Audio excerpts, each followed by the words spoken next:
Écrire cette exposition qui est très chère dans notre cœur et je remercie Adil qui nous a permis d'avoir cette exposition. Et je remercie M. Julien Boyeux qui est évêque de Paris et Laurent Sorette qui fait partie des Rivières de Paris. Et je vous laisse la parole à Julien Boyeux avant tout, avec qui on se croise dans des manifestations contre la réforme de la retraite, contre la loi d'immigration, contre tout ce qui est l'injustice dans ce monde, on va dire. C'est pour ça que j'aurais voulu qu'il honore cette exposition au nom de la liberté. Je vous laisse la parole, bienvenue parmi nous. Merci beaucoup. Écoutez, merci pour l'invitation. Je viens en voisin parce que ma permanence est rue des Vinaigriers et elle vous est évidemment ouverte. Et tu l'as dit, on se retrouve dans les manifestations, il y en a eu beaucoup, contre la réforme des retraites et en particulier contre la loi Asile et Immigration. Je trouve que c'est très fort que justement aujourd'hui on choisisse de ne pas baisser les bras et de célébrer les libertés et le rôle que la France doit jouer pour accorder l'asile. Voilà. Ça fait 10 ans je crois, j'étais observateur électoral en Turquie, au Kurdistan turc. On a vu depuis évidemment l'état de droit périclité. Je ne vous apprends rien, donc je ne vais pas développer, mais il y a évidemment de quoi être très très inquiet. Et que vous parveniez à faire vivre et des récits de communautés et des photographes pour le présenter en plein 10e. Ici, on est si heureux de voir ces différentes communautés se parler, se mélanger, se répondre et lutter ensemble, bien souvent, pour ces trois mots auxquels nous sommes si attachés, liberté, égalité, fraternité.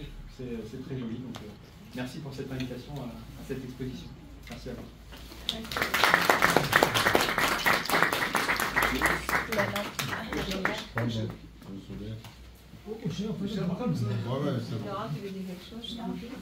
Oui, je vais dire quelques mots. Moi, je ne suis pas venu en voisin, je viens du 20e, mais c'est vrai que je suis conseiller de Paris, donc France Insoumise. Et je passe souvent dans le 10e, avec Emre souvent qui m'a fait découvrir un peu ce quartier, mais je connaissais un peu déjà parce que c'est par ici que je vais me couper les cheveux. Voilà, vous savez que c'est les coiffeurs afro sont dans le coin. Mais ça c'était la petite touche un petit peu pour. Mais je tiens d'abord à rendre hommage à cette exposition et voilà, à vous, parce que c'est très beau ce dialogue entre les photographes et les prisonniers politiques. Ça donne une forme de dignité en fait à ces gens qui sont enfermés, mais à qui on n'a pas enlevé finalement cette liberté qu'ils ont de penser, de vivre et de se révolter bien sûr. Et c'est un jour un peu particulier parce qu'on a appris la mort de Navalny, donc qui est un prisonnier politique qui n'est probablement pas mort de mort naturelle, on va dire. Donc évidemment, c'est pas le même endroit, mais c'est aussi un moment un peu particulier où au Moyen-Orient il y a un conflit, voilà, c'est-à-dire la bande de Gaza qui est bombardée, avec des Palestiniens qui sont sous le feu de l'armée israélienne, avec un génocide, avec des tensions dans la région, avec le sud Liban. Donc c'est aussi dans ce contexte un peu particulier où la question du colonialisme, des luttes anti-impérialistes se pose, et dans un contexte évidemment où des gens se battent pour leur liberté, pour leur émancipation. Donc tout ça fait écho finalement à toutes ces luttes, à tous ces gens qui se battent pour leur dignité. Donc je suis très content d'être là. Voilà.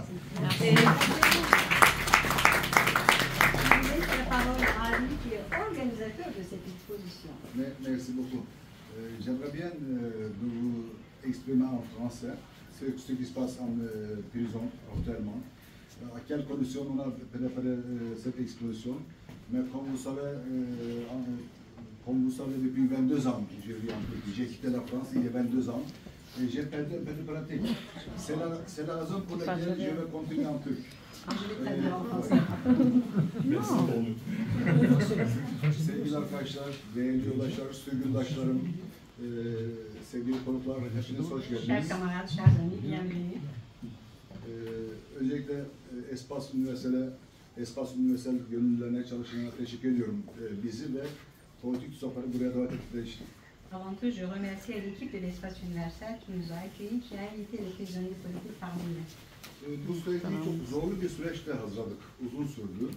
C'est une période très difficile, la préparation de cette exposition. Biz bir grubuz biliyorsunuz, Görülmüştür grubu, Görülmüştür kolektif diye siz 12 yıldır faaliyet yürüten. C'est un collectif qui mène ce combat depuis une dizaine d'années. Özellikle benimki fonsuz ve sponsorsuz, imece usulü çalışan bir Nous n'avons grubuz. aucune subvention, aucune aide. Ve onu şaşırtalım. C'est Onu söyledik. Yani imece usulü çalışıyoruz. Bu sergiler. Her yıl yeni bir sergi yazıyoruz, yeni bir temada, yeni bir konuda. Chaque jour, on prépare une nouvelle exposition avec une nouvelle. Bu sergilerdeki amacımız şu oluyor arkadaşlar. Hapishanedeki insanların tecrübe rağmen, işkenceye rağmen, psikolojik işkenceye rağmen, o zor koşullara rağmen, dışarıdaki karanlığın içeriye zifiri olarak yansımasına rağmen düşünce ürettiklerini göstermeye çalışıyoruz. Alors, c'est un métaphore très difficile. On essaie de rentrer la lumière malgré le côté noir de l'extérieur. On essaie de rentrer la lumière dans les ténèbres, malgré la torture, malgré les mauvais traitements. Bu işkenceye rağmen düşünce ürettiklerini, mutlu olduklarını göstermeye çalışıyoruz. Et on aimerait montrer leur visage heureux à l'extérieur. Bu sergimizin teması özgürlüktü. 50 ayrı hapishaneye, her siyasi gelenekten, hemen her siyasi gelenekten 50 ayrı politik tutsağa, 30 ayrı hapishaneye mektuplarla bağlantı kurduk, mektuplara köprü kurduk. Nous avons lié un pont entre les prisons de l'extérieur, Dedik, avec 50 prisonniers. dedik ki bize özgürlük düşlerinizi betimleyin.